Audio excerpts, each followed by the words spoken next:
5 games, 1 show, directly brought to you by the developers.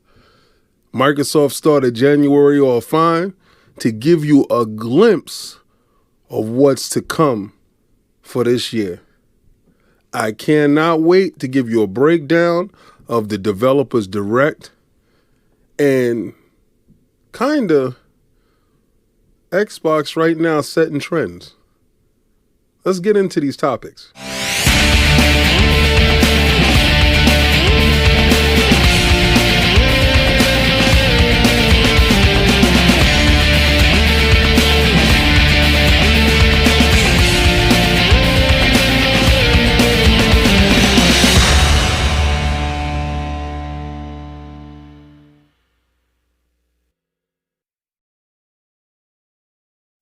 All right, welcome back to Xbox Frontline News with your boy, the King.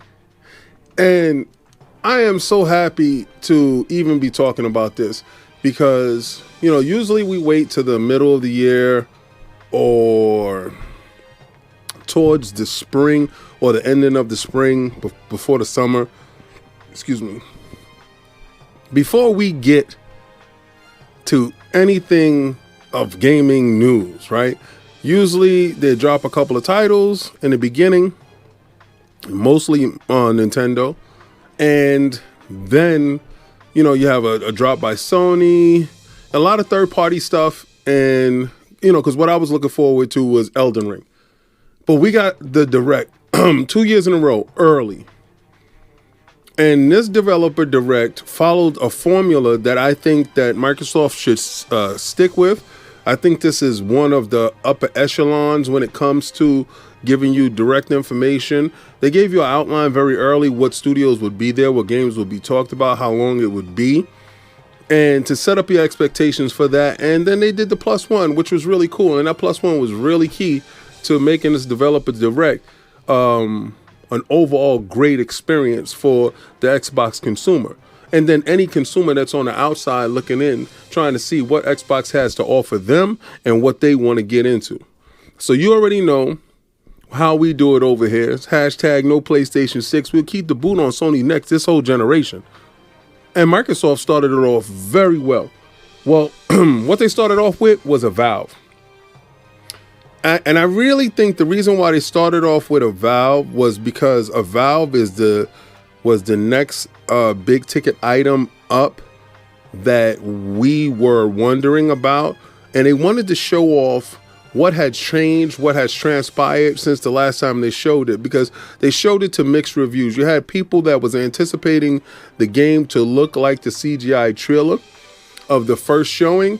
And then when they showed it again with in-game engine, it didn't represent the gritty, dark dungeon crawler spell casting game that I think individuals assumed it to be. If anybody knows anything about Pillars of Eternity, which Avowed world is set in, it's a living world. This world is vibrant with color, very rich with texture. It's not that brooding, mooding type of stuff. So it kind of fell in line with exactly what it needed to be and what it was. And now that I see it and I get to see the skill tree, because we know Obsidian and how Obsidian takes care of the RPG elements and holding the stories. They show different biomes, hub worlds, hub scenarios in which rich stories can be told. And they talked about direct outcomes to things that will transpire as story-wise. Decisions that you make, you don't have to wait to the end of the game in order for those decisions to have repercussions. Excuse me. I thought that was great. It gives you an immediate feeling to and consequence and puts a very deep burden on the character to make the proper decision.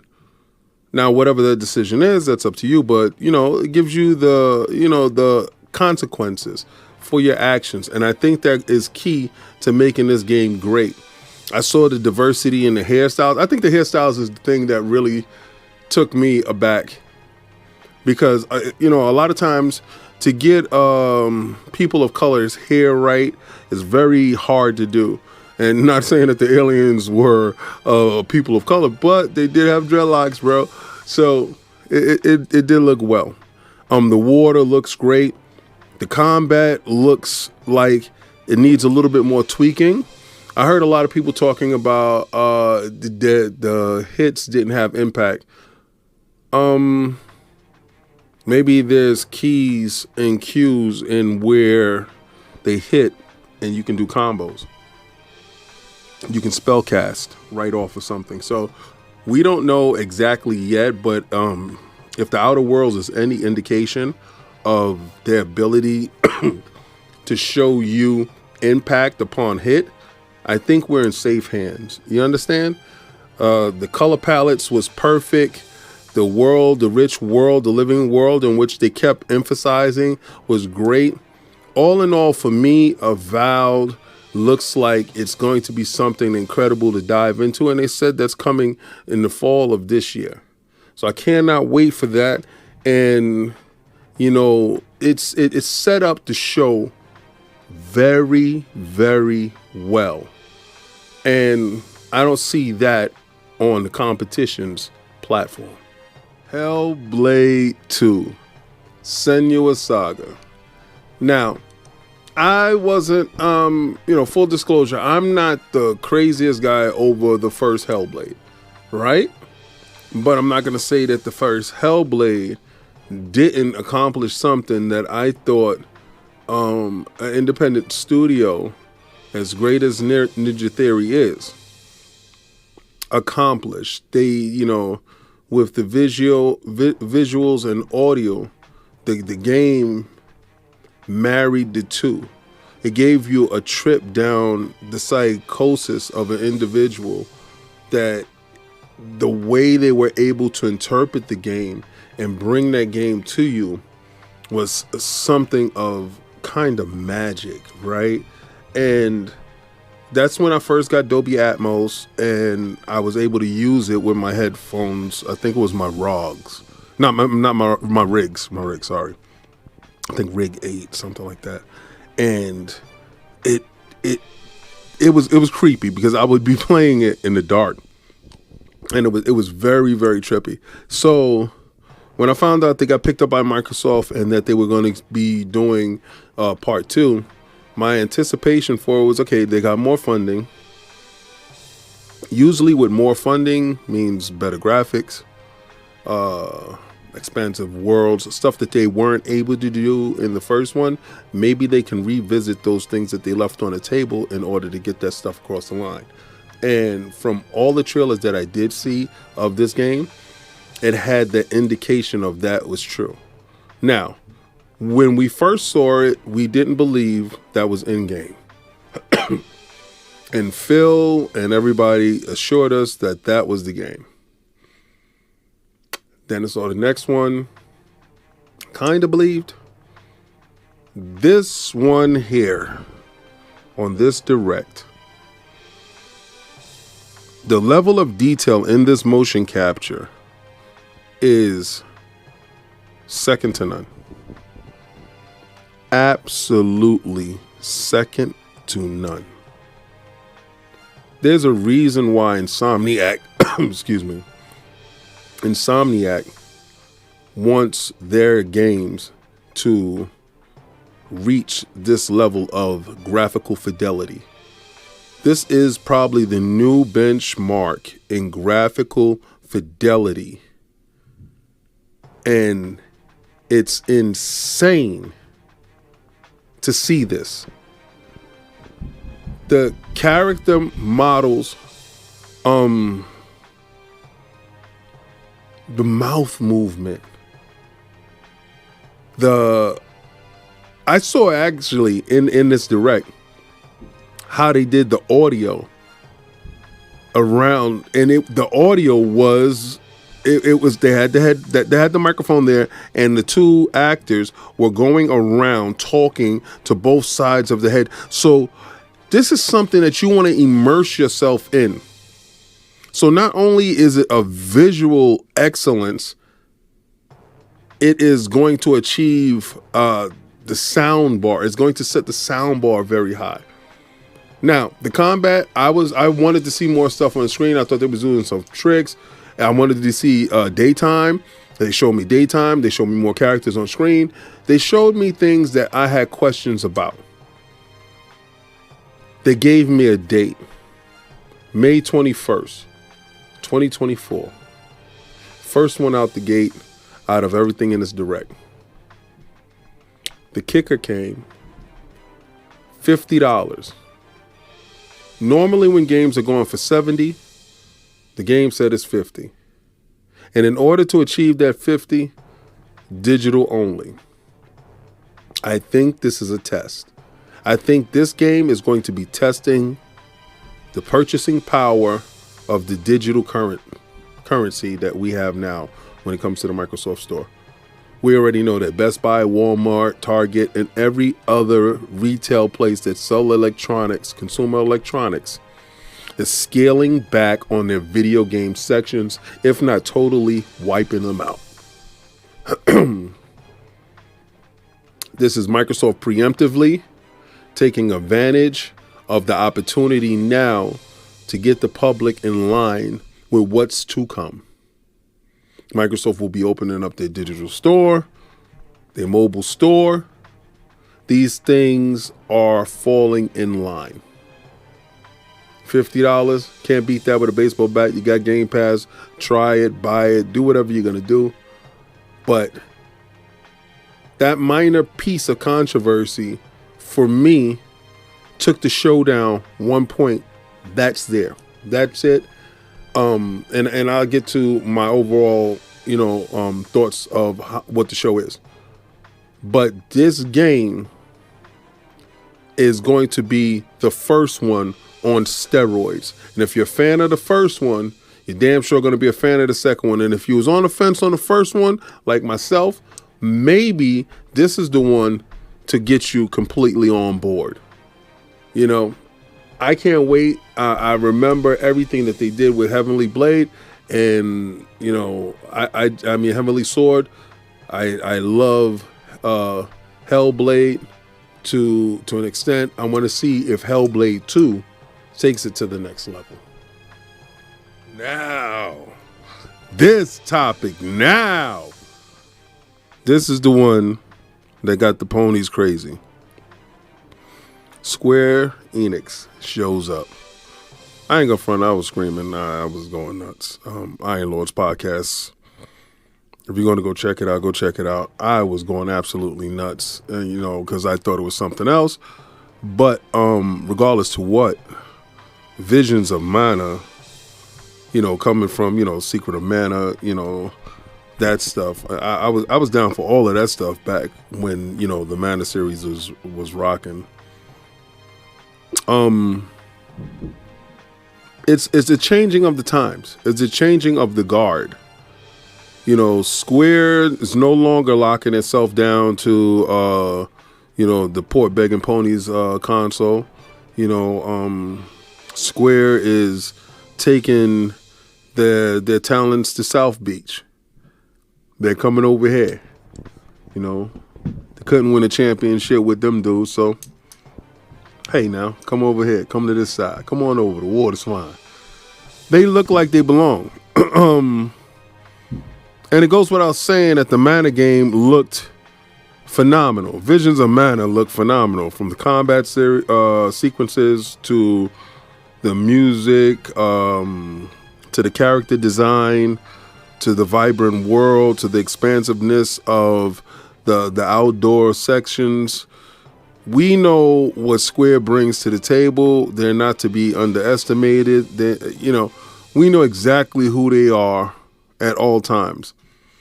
And the fact that it's launching day and date on the Xbox console with the Port Begging Ponies, I love it. I'm about it. But this lends to a bigger question. Every developer that's here is a Microsoft developer. This is the Microsoft Developers Direct. Why is Square here? I told people because Microsoft is still in acquisition season, it would break their back. Kong would die. This would definitely ensure no PlayStation 6. Hashtag, you know how we do it over here. Man, if Microsoft was to announce that they purchased Square, that announcement, see, because you know what, and this is further credence. You don't remember when Square had their event and then Phil came out on stage? In February, we get Final Fantasy 14.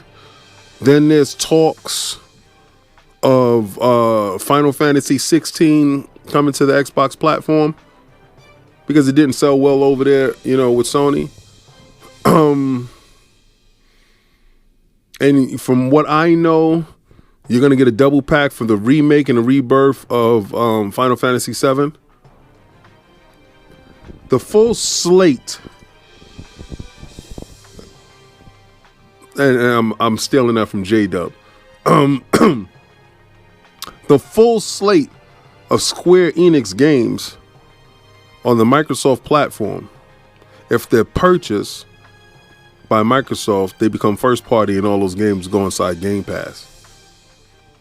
That's sick.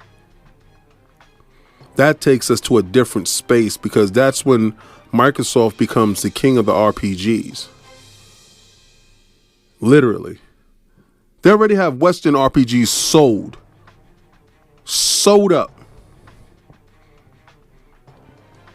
The thought process of them purchasing Square, and Square has the mobile games that Microsoft wants. The thought process behind that one thought, that destroys the opposition. You might as well say, that's it, competition is over. Wave the white flag, it's done. But this is the part in the video where I got to give you who's our sponsor. And our sponsor is Xbox Gamer Picks. Have you ever saw somebody's gamer pick and said, man, that looks crazy? Odds is they went to Graphic God and XboxGamerPicks.com. If you want your avatar, your gamer pick to look its absolute best, go to XboxGamerPicks.com, where the only limitations is your imagination. Now, this next topic is even crazier than the last, but we're gonna get there. Next topic. Okay, this is where Microsoft lost another point for me. And not because I don't like Oxide games or I don't like Aria or real-time strategy games. I used to play Popular Civilization. Sid Minter was, I was a super fan when I was playing on PC. The fact of the matter is that the game is launching on PC Game Pass. Right, cool. I have Ultimate. I can play PC Game Pass. Yes. I have a PC that's able to run it with no problem. I can do this. The problem with this is you're not giving me the option, and I don't know if it's contractually, but you're not giving me the option. You want me to play everywhere. You're not giving me the option to play this game on my Xbox. Now, I don't know if the Series S can't handle it. I don't know if the Series X can't handle it. I don't know if the button mapping is the problem. You don't have a dedicated controller to mouse and keyboard that I'm able to do this. We used to have all these type of weird peripherals back in the days that, people will make up, and I don't care. I can hold it with a trackball in one hand and play with it. I don't care. Just why don't I have this option? And it was more frustrating in seeing this game knowing that I won't get a chance to play it or I won't test it out because I don't care to play on my PC. And maybe one day I will get a chance or will care to play on my PC, but it's not now. So that left this game for me to be marveled at in its complexities, in its astounding geometric engine that you show, that, you know, the living environment, you showed it. It looked great. It looked enticing. It looked like something that if I was to have the opportunity to play it on my preferred platform, then I would partake. But being that that opportunity isn't afforded to me and it's dictated that I must play here, that was the one blemish that I took away from this show. Now, not saying that, you know, everybody else was looking at it as, oh, they didn't really care for real-time strategy when it came for this. This wasn't a big title for them.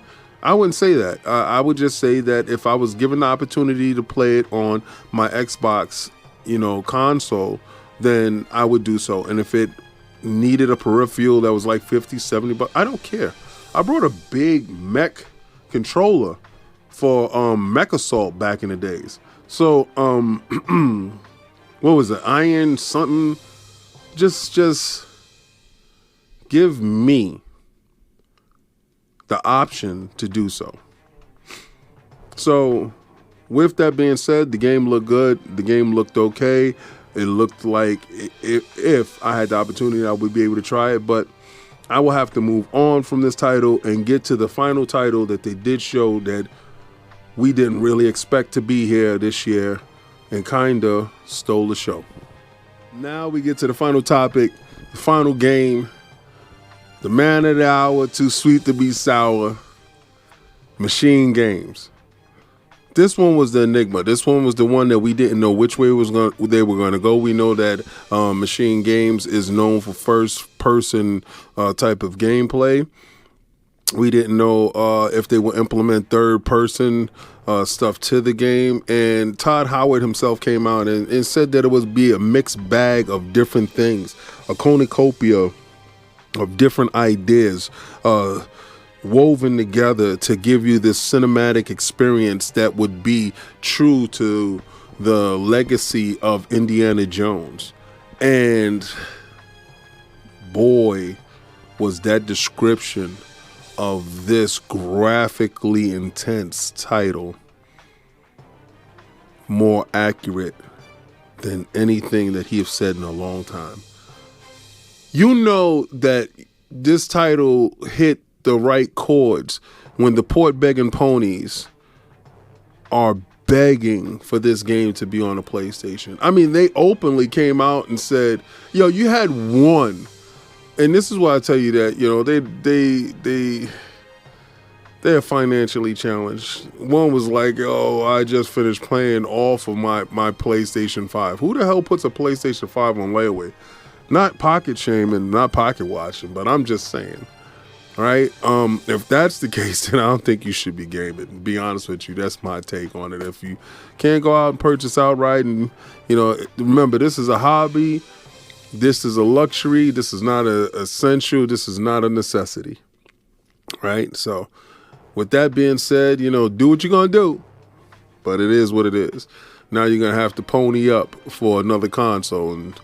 But Microsoft does have programs for individuals that are financially strapped or in a cash tight situation where, you know, if you do have a nice, decent credit score, you're able to get yourself Xbox Series S or X through a program. So I advise you guys to check that out. And you know, hopefully that is for you because, you know, you dudes are going to have to buy an Xbox to get down with Indiana Jones. Hashtag no PlayStation 6. We will keep the neck of the boot on the neck of all Sony guys. This whole generation.